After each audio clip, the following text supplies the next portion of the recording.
Mesdames et messieurs, bonjour ou bonsoir, tout dépend de l'heure à laquelle vous écoutez cette vidéo chez vous.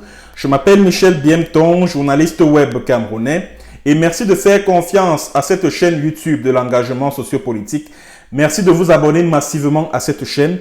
Merci surtout de partager cette vidéo qui sera consacrée à une affaire extrêmement grave au Cameroun. Il s'agit d'une affaire de vol de véhicules au Togo, un pays de l'Afrique de l'Ouest.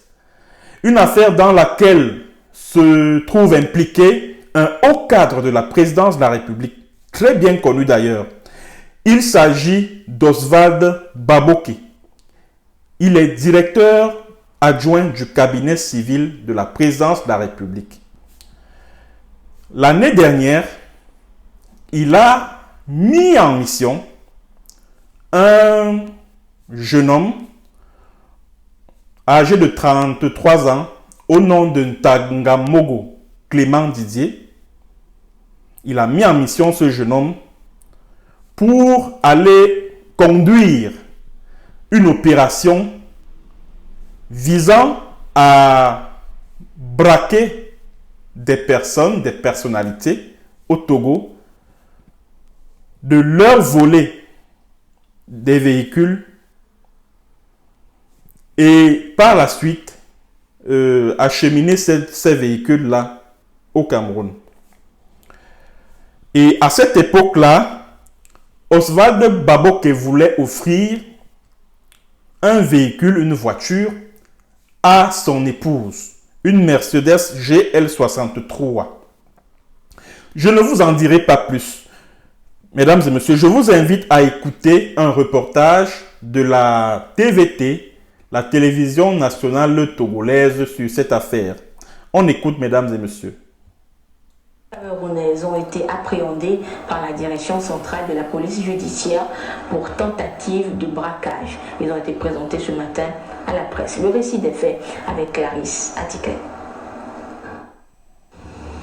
Ces individus, tous de nationalité camerounaise, constituent un groupe de présumés malfrats. Il s'agit de nommé Ntangamogo Clément Didier alias Tony, âgé de 32 ans. Il est le cerveau du groupe. Eunjo Serge alias Tokyo, 31 ans, sergent des forces armées camerounaises. Oumarou Abou Fadil, 32 ans, sergent des forces armées camerounaises. Amadioba Aboubakar, dit Ibrahim, 32 ans, et Kameni Kevin, 23 ans. Ils ont été interpellés par la direction centrale de la police judiciaire. Je rappelle que le reportage date du 28 mai 2020, c'est-à-dire l'année dernière. De 2 pistolets automatiques et à bord d'une voiture ont pris en filature un homme d'affaires togolais qui était au volant de sa voiture de grosse cylindrée. Ils ont suivi ce dernier jusque dans l'enceinte du centre Saint-Jean de la Salle à Kakaveli, où ils ont pointé leurs armes sur lui et lui ont intimé l'ordre ferme de descendre de sa voiture. La DCPJ réussit à localiser les suspects lors de la perquisition de leur domicile. Les enquêteurs retrouvent et saisissent 2 pistolets automatiques, dont un de marque Tokarev avec son chargeur garni de 6 cartouches de calibre 9 mm.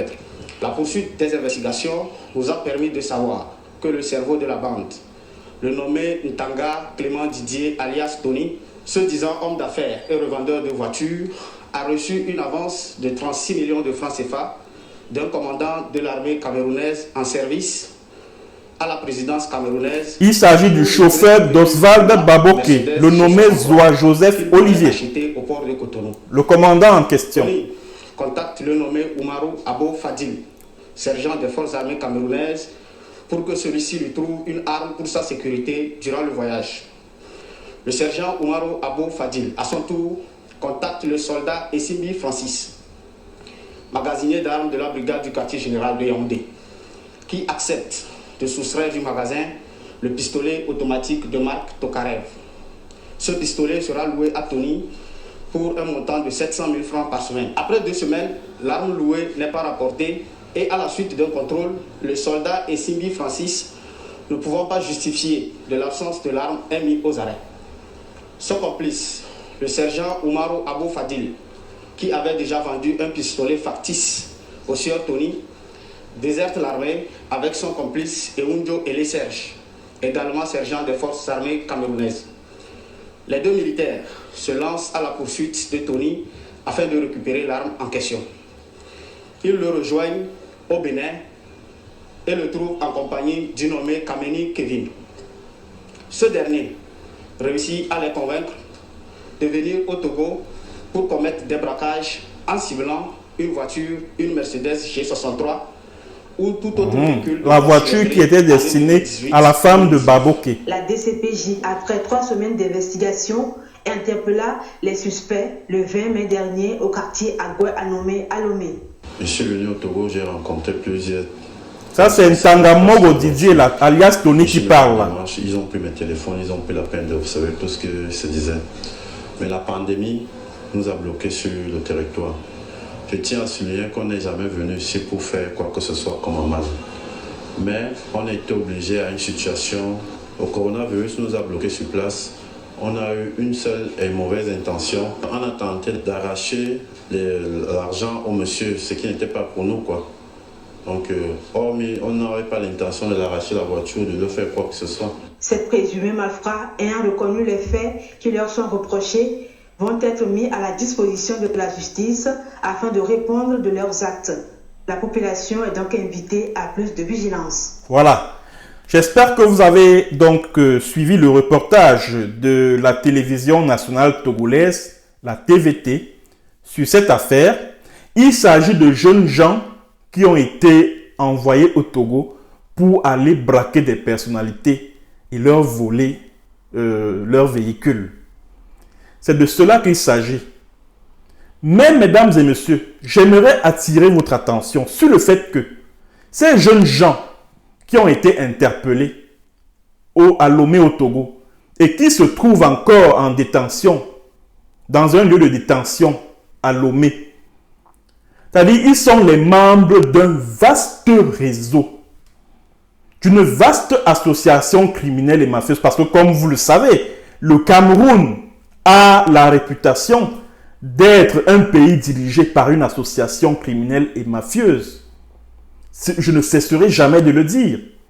Et dans ce réseau de vol de véhicules-là, vous allez retrouver et les commissaires de police, et les généraux, et les colonels, et le colonel Émile Mbankui, c'est-à-dire que le voyou qui dirige la division de la sécurité militaire, là, ça c'est sa spécialité.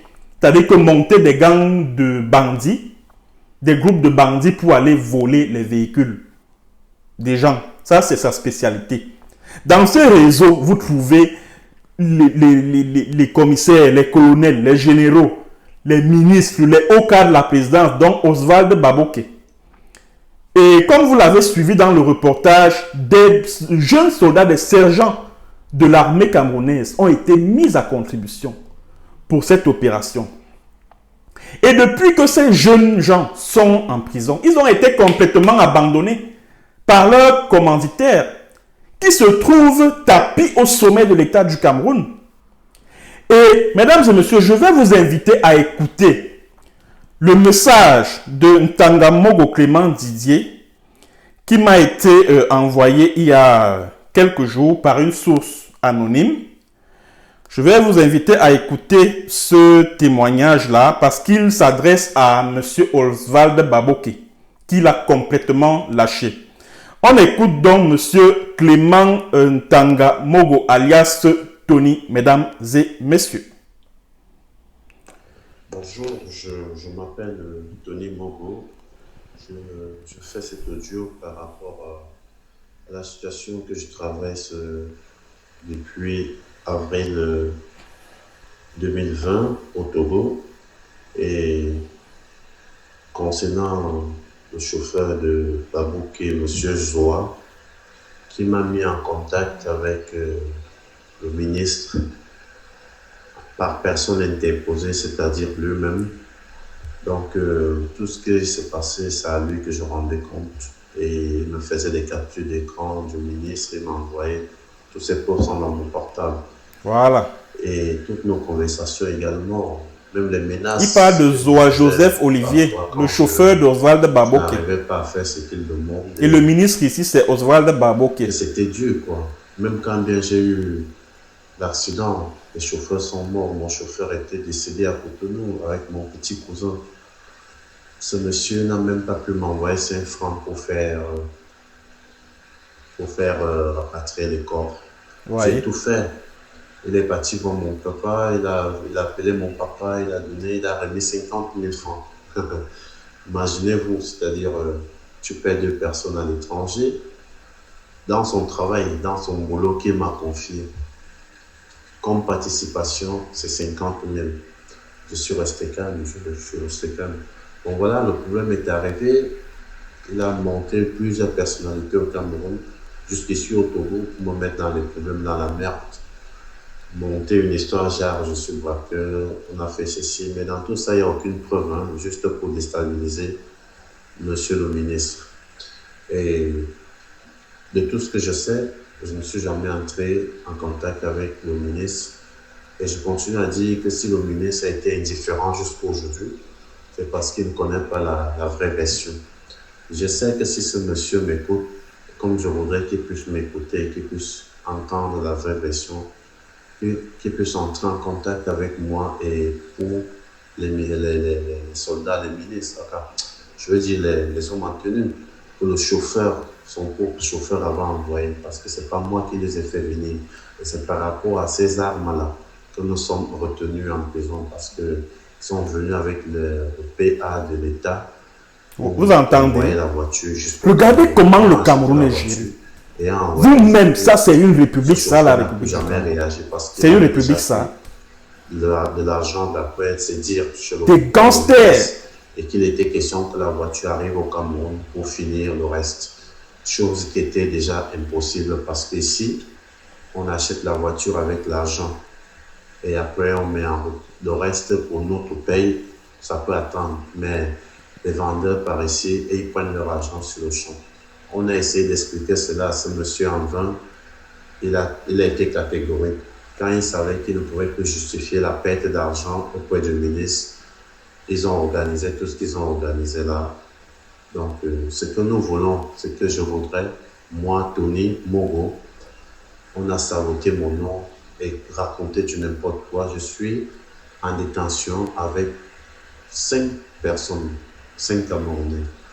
Donc, des innocents, des enfants, des hommes en tenue qui servaient le pays normalement, qui ont été fidèles à ce monsieur Zoa, qui les a menti, qui les a trompés, qui viennent escorter la voiture et qui va les payer de l'argent. Jusqu'aujourd'hui, même 5 francs, ils n'ont jamais reçu.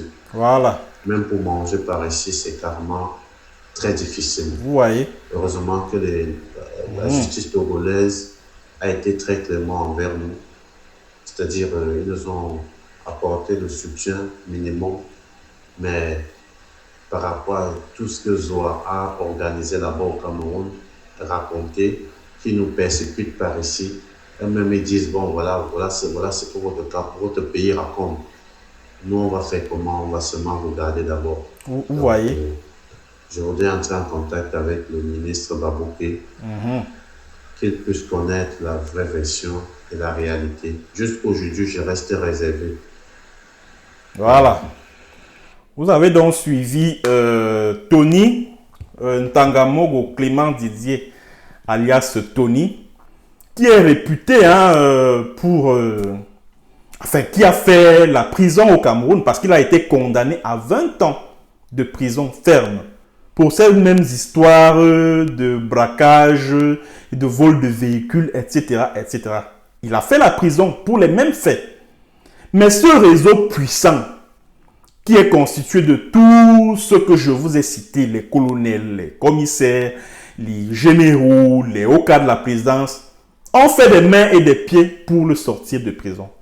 Ça, c'est l'information que j'ai obtenue de ce jeune homme qui vient de parler là, Ntangamogo Clément Didier.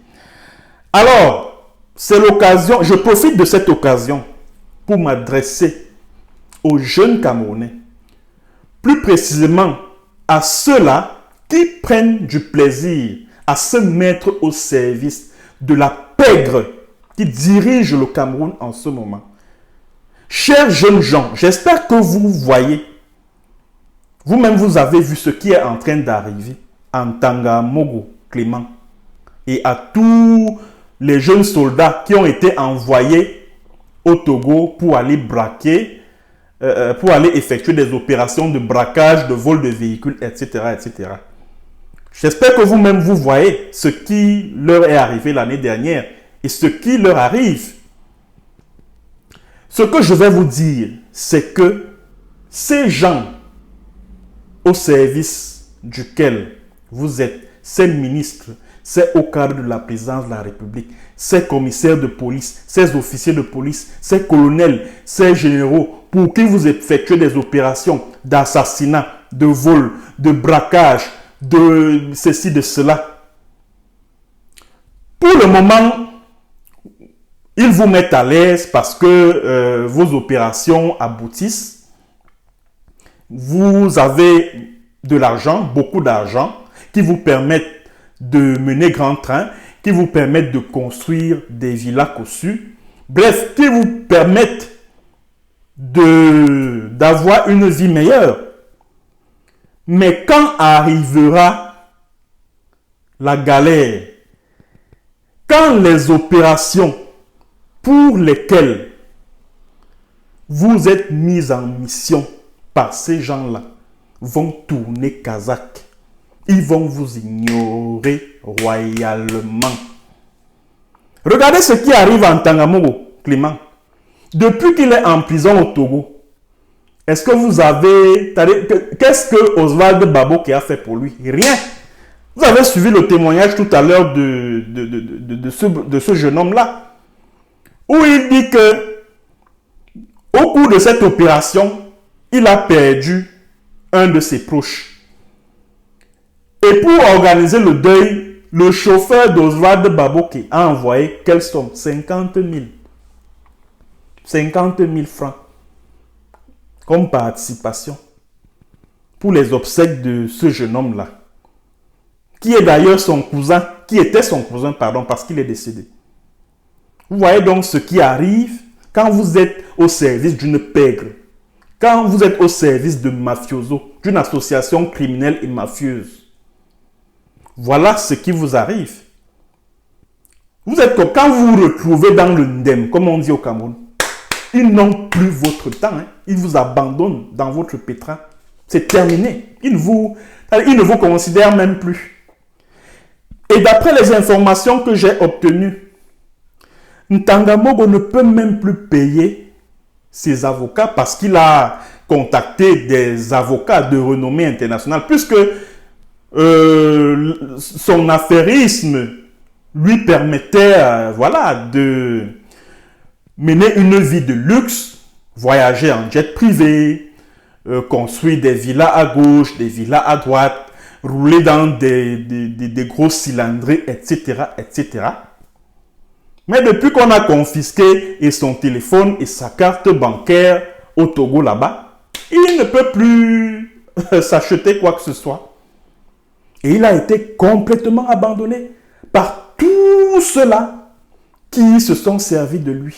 C'est ça le régime de Paul Biya. La politique du use and dom, comme disent les anglo-saxons. C'est comme ça que ces gens-là fonctionnent. Et j'espère que tous ces jeunes qui sont au service de cette pègre-là et qui aimeraient également se mettre au service de cette pègre-là en tirent une leçon. Vous voyez comment ces gens-là fonctionnent? Parlons des soldats camerounais qui sont impliqués dans cette histoire-là, qui sont en prison au Togo avec Tony. Quand cette affaire a éclaté l'année dernière, qu'est-ce que le ministère de la Défense a fait?